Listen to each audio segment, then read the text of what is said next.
Oh no, the thought I cannot bear, and if God please my life to spare, I hope I shall rewarded they care my mother.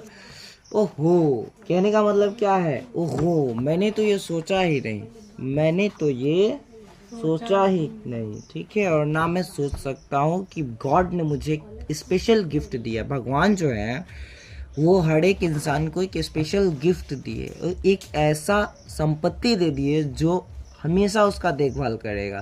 कहीं ना कहीं भगवान भी माँ को बना के पछताते होंगे। क्यों? क्योंकि माँ ही एक ऐसी संपत्ति है जो इंसान को इतने अच्छे टाइम में मिली है, इतने अच्छे से मिली है, ताकि उस बच्चे को, जिस बच्चे के पास माँ है, उस बच्चे को किसी भी प्रकार का कोई दिक्कत ना होगा, लाइफ में कभी नहीं होगा। क्योंकि सारा दिक्कत, सारा समस्या क्या होता है, अपनी माँ जो है उसकी अपने ऊपर ले लेती है। घर में अगर कोई बच्चा जाता है तो वो सबसे पहले क्या करेगा, मम्मी को खोजेगा। अगर मम्मी ना मिलती है तो वो तब तक चैन से नहीं बैठेगा जब तक उसकी मम्मी मिल ना जाए। ये हर घर में होता है, हम लोगों के साथ भी ऐसा होता है। आगे चलते हैं। When you are feeble, old and grey, my healthy arms shall be they stay, and I will शोध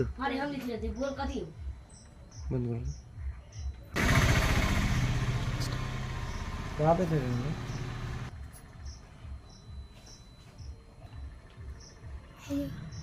कहता है कि जब हम लोग अब थोड़े से यंग और ओल्ड एज में हो जाते हैं, जब हमारे आर्म्स जो है, हमारे बाजुएं जो है खुल जाती है, हम हेल्दी हो जाते हैं, हम इस लायक हो जाते हैं कि अब हमको किसी पे आश्रित होने की ज़रूरत नहीं है। तो जब इस टाइप का सिचुएशन आ जाता है तब हमारा व्यवहार कैसा होना चाहिए?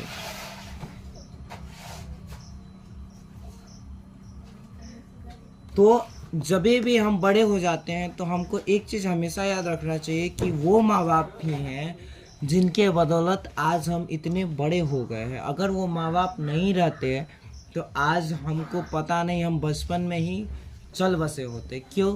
क्योंकि बहुत सारे कष्ट, बहुत सारी परिश्रम झेल करके जो है माँ बाप ने हमें इस पोजीशन पे लाया है। बच्चे चाहे कितने भी बड़े हो जाए, लेकिन एक माँ बाप का कर्ज जो है वो कभी अदा नहीं कर सकते, कभी नहीं चुका सकते। क्योंकि माँ ही ऐसी है, माँ ही ऐसी चीज़ है जिसका कर्ज आज तक कोई बेटा नहीं चुका पाया है, या फिर बेटी हो, कोई भी नहीं चुका पाया। क्योंकि वो अनमोल होता है। उन्होंने जितना कष्ट काट के हमें मतलब जन्म दिया, और उस समय से अभी तक जो हमारा केयर किया है, जब हमारे पास कुछ नहीं था, जब हम कमज़ोर थे, जब हमारे पास कुछ दिक्कत परेशानी थी, तभी भी हमारे मम्मी पापा ने एक्सेप्ट किया। मान लो आज अगर कोई बच्चा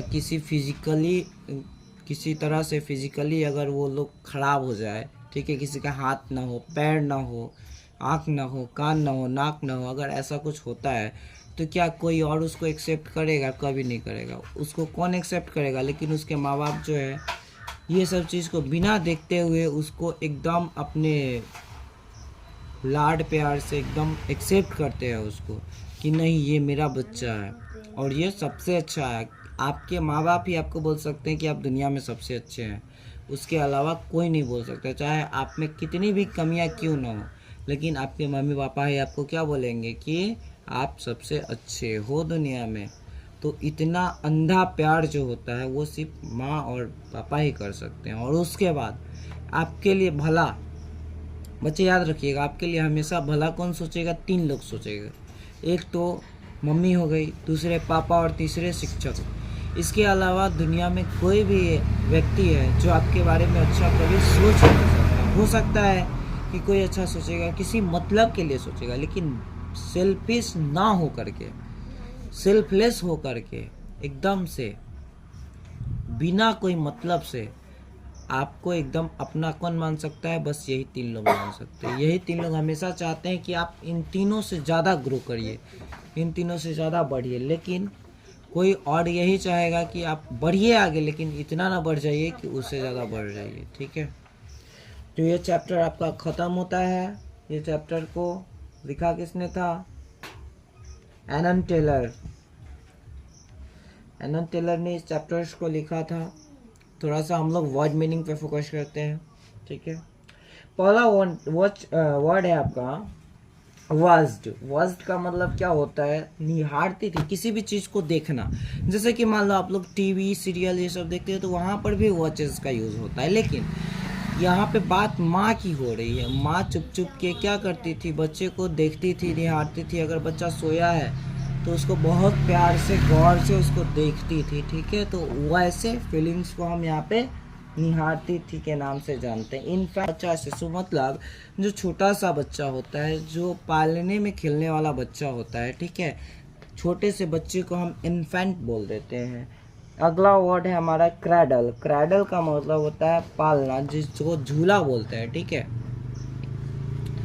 झूला जो होता है बच्चे के लिए, जैसे कृष्ण भगवान बहुत ज़्यादा पॉपुलर है, तो झूला जो होता है, जो कृष्ण भगवान झूलते रहते हैं, आप लोग कहीं कहीं पे देखिएगा, फोटो वोटो में दिखाई देगा आपको।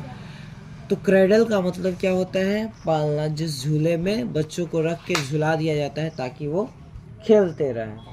अगला है सिकनेस। सिकनेस मतलब बीमारी। जैसे कि आपको बुखार लग गया तो ये भी एक बीमारी है, लेकिन इसका हम लोग नाम डाल देते हैं। जैसे कि किसी को अलग अलग टीबी वगैरह ये सब का बीमारी जो हो जाता है ना, तो ये सब बीमारी को हम नया नया नाम दे देते हैं। लेकिन अगर सामूहिक हमको पता नहीं है कि हमको क्या हो रहा है तो हम क्या बोलेंगे? बीमारी बोलेंगे, है ना। तो सिकनेस का मतलब हमारा हो जाता है बीमारी। अगला वर्ड है गेज। गेज का मतलब होता है ताकना। क्या होता है? ताकना। गेज का मतलब होता है ताकना। अगर किसी चीज को लगातार हम देखते हैं तो उसको हम लोग गेज बोलते हैं। गेज का मतलब होता है ताकना। अगला वर्ड है हमारा प्रीटी। प्रीटी का मतलब सुंदर। ये भाव को बोला गया है। एक भाव होता है, ठीक है, सुंदरता, जो हर किसी में आती है, लेकिन समय के साथ साथ क्या होती है? सुंदरता ढल जाती है। प्रीटी मतलब होता है सुंदर। जैसे कि बच्चे होते हैं, बच्चे कभी कभी हम लोग बोलते हैं ना, बड़ा सुंदर बच्चा है, बड़ा सुंदर और बड़ा क्यूट बच्चा है।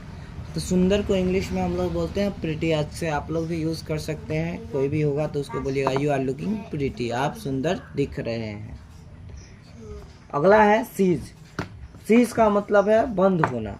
सीज का मतलब होता है बंद होना, ठीक है। अगर कुछ काम करना बंद हो गया या फिर अब मान लो कि देखभाल करना हम बंद कर दिए तो इसको हम लोग सीज बोलते हैं। इसको दूसरा वर्ड हम लोग स्टॉप भी बोलते हैं, जो कि आप लोग ज़्यादातर जानते हैं। बियर मतलब होता है सहना। अगर हम लोग कोई चीज़ को सह रहे हैं, किसी दुख तकलीफ को सह रहे हैं तो उसको हम लोग बियर बोलते हैं। किसी हानि या लाभ को हम हानि को जनरली सहते हैं। कुछ लॉस वॉस लग जाए उसको भी हम लोग सहते हैं। तो सहने का मतलब क्या है? किसी चीज़ को हम लोग सह रहे हैं, आर्थिक स्थिति से हो सकता है या फिर किसी कारणवश किसी भी चीज़ को हम सह रहे हैं, ठीक है। अगला आपका है स्पेयर। स्पेयर मतलब होता है बचना, ठीक है। स्पेयर का मतलब होता है बचना, जिसके बारे में मुझे बताने की जरूरत नहीं है, आप लोगों को बहुत पता है। अगला वर्ड है फीबल। फीबल का मतलब है दुर्बल, कमज़ोर लोगों को, दुर्बल लोगों को जो है फीबल बोला जाता है, ठीक है। कुछ बच्चा ऐसा होता है जो जन्म के समय जो है एकदम कमज़ोर सा आता है, तो उसको हम लोग फीबल बोलते हैं, ठीक है। फीबल मतलब दुर्बल होता है, इसी को दूसरे भाषा में हम लोग कमज़ोर बोलते हैं। तो आज के लिए हम लोग इतना ही रखते हैं। अगले क्लासेस में हम लोग क्वेश्चन आंसर जो भी चीज़ है वो सब चीज़ हम लोग पढ़ेंगे। आज के क्लास में इतना ही। Thank you.